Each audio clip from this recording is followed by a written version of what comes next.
বেশি ভাবটা মরে গেল, দাঁড়া না, চুপ চুপ চুপ, আস্তে আস্তে। এই নিন মা চা নিন।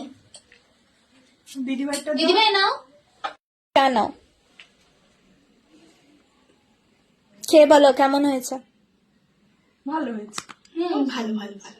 আচ্ছা আমার কিছু কাজ আছে। এটা ভালো করে। আচ্ছা তোমরা খাও, আমি আসছি। এটা একটা চা।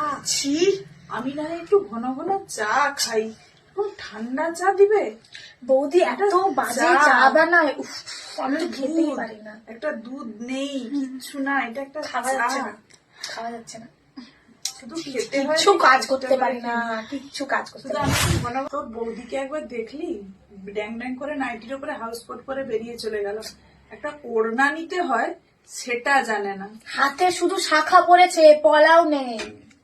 বাবা বলার কিছু নাকি, বললে বলবে আপনার ছেলে সিঁথিতে সিঁদুর পরিয়েছিল, সিঁদুরটা পরি, শাখা তো শাখারই পরিয়েছে, শাখা পলা করতে হবে কেন? এইসব মেয়েকে কি বলবো। তুই যে পরিস না বাবু, তোকে কিন্তু খুব সুন্দর লাগে, পরবি না। হাতে আসলে পার্লারে যাস তো, পেডিকিওর ম্যানিকিওর করিস, ভালো লাগে না, এমনি বেশি ভালো লাগে।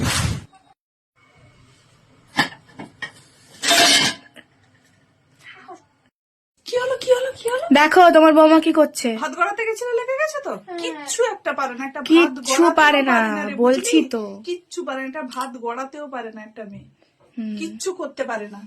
যত তো সব এসছে এখানে, আর কি বলি। আর চলে চলো, চলো, জাপানি চলো, করে চলো, চলে চলো, চলে। বাবা তুই কিন্তু ভাত টাত গড়াতে গেলি, বুঝলি তো।